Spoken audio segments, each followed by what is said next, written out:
Hello दोस्तों, आज मैं आप सभी को सोमवती अमावस्या की कथा सुनाने वाली हूँ। तो चलिए शुरू करते हैं। सोमवती अमावस्या की कथा में बताया गया है कि एक साहूकार के 7 बेटे और बस एक बेटी थी। उनके घर अक्सर एक ब्राह्मण भिक्षा मांगने आता था। जब भी साहूकार की बेटी भिक्षा लेकर आती तो वह ब्राह्मण भिक्षा लेने से मना कर देता था और कहता था कि तुम्हारे भाग्य में सौभाग्य नहीं वैधव्य लिखा है। यह सुनकर साहूकार की बेटी दुखी हो जाती। कई बार ऐसा ही होता रहा।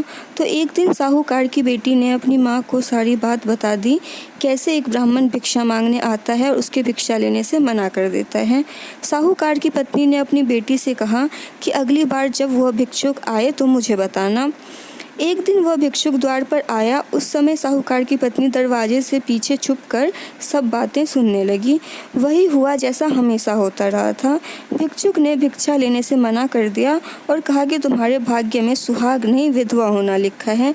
इस बात को सुनकर साहूकार की पत्नी दरवाजे के ओट से बाहर आकर भिक्षुक से कहने लगी कि हम तो भिक्षा दे रहे हैं, ऊपर से आप हमें अशुभ बात कह रहे हैं। ब्राह्मण ने कहा कि मैं जो कह रहा हूँ वह सच है। आपकी बेटी के भाग्य में ऐसा ही लिखा है। जब विवाह के समय आपकी बेटी फेरे ले रही होगी, उसी समय सांप आकर उसके पति को काट लेगा, यह विधवा हो जाएगी। ब्राह्मण की बातें सुनकर साहूकार की पत्नी दुखी हुई, लेकिन फिर ब्राह्मण से बोली कि अगर आपको यह पता है कि यह विधवा होगी तो आपको यह भी पता हो सकता है कि इसके सुहाग की रक्षा कैसे होगी।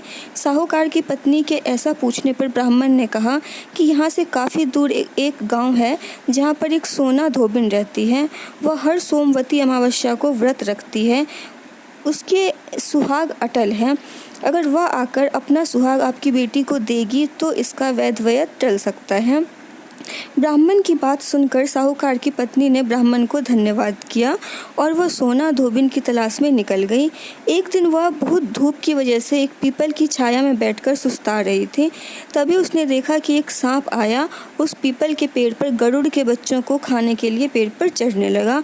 साहूकार की पत्नी ने उस सांप को मार दिया और गरुड़ के बच्चों की रक्षा की।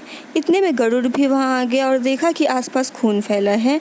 गरुड़ को लगा कि साहूकार की पत्नी ने उसके बच्चों को नुकसान पहुंचाया है, इसलिए गरुड़ ने उस पर हमला कर दिया। लेकिन साहूकार की पत्नी ने उसे रोका और बताया कि उसने तो उसके बच्चों की रक्षा की है।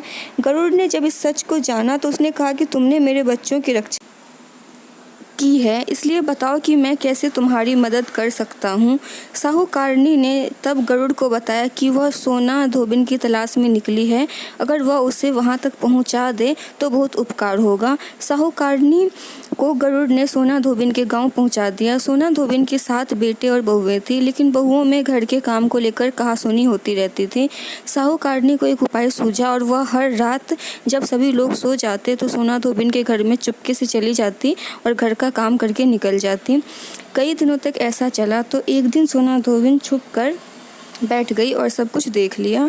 जब साहूकारनी जाने लगी तो धोबिन ने उसे पकड़ लिया और पूछा कि तुम कौन हो और यहाँ इस तरह मेरे घर का काम क्यों करके चली जाती हो। साहूकारनी ने कहा कि मैं सब बता दूंगी, लेकिन पहले वचन दो कि सब सच जानने के बाद तुम मेरी मदद करोगी। सोना धोबिन ने साहूकारनी को वचन दे दिया। साहूकारनी ने सब बातें सोना धोबिन को बता दी और अपने साथ चलने के लिए कहा। सोना धोबिन साहूकारनी के साथ चल दी और अपनी बहुओं से कहा कि मेरे लौटने तक हो सकता है कि तुम्हारे ससुर जी की मृत्यु हो जाए, लेकिन इनके शरीर को तेल में डुबोकर रखना, अंतिम संस्कार मत करना। सोना धोबिन साहूकारनी के घर आ गई और जब साहूकारनी की बेटी की शादी हो रही थी तब फेरों के समय एक सांप लहलहाता हुआ चला आया। सोना धोबिन ने उस सांप के आगे दूध और लावा रख दिया और जैसे ही वह दूध पीने लगा धोबिन ने उसे मार दिया। इसके बाद सोना धोबिन ने कहा कि अब तक जो भी सोमवती अमावस्या से मैंने किया है उसका पुण्य फल मैं साहूकारनी की बेटी को देती हूँ। इसके बाद साहूकारनी की बेटी का वैवध्य टल गया और वह सौभाग्यवती बन गई। इसके बाद सोना धोबिन अपने गांव लौटने लगी तो एक दिन रास्ते में ही सोमवती अमावस्या आ गई। धोबिन ने इस दिन व्रत रखा और पीपल की पूजा की, कथा का पाठ किया। इस बीच सोना धोबिन के पति की मृत्यु हो गई थी। जब वह घर लौटी तो उसने अपने रास्ते में किए गए सोमवती अमावस्या का पुण्य अपने पति को दे दिया। इससे उसका मरा हुआ पति फिर से जीवित हो उठा। लोगों ने जब सोना धोबिन से पूछा कि तुमने अपने मरे हुए पति को कैसे जीवित कर लिया, तो उसने बताया कि उसने सोमवती अमावस्या के व्रत के प्रभाव से अपने पति को जीवित किया है। तो दोस्तों, यह थी सोमवती अमावस्या की कथा।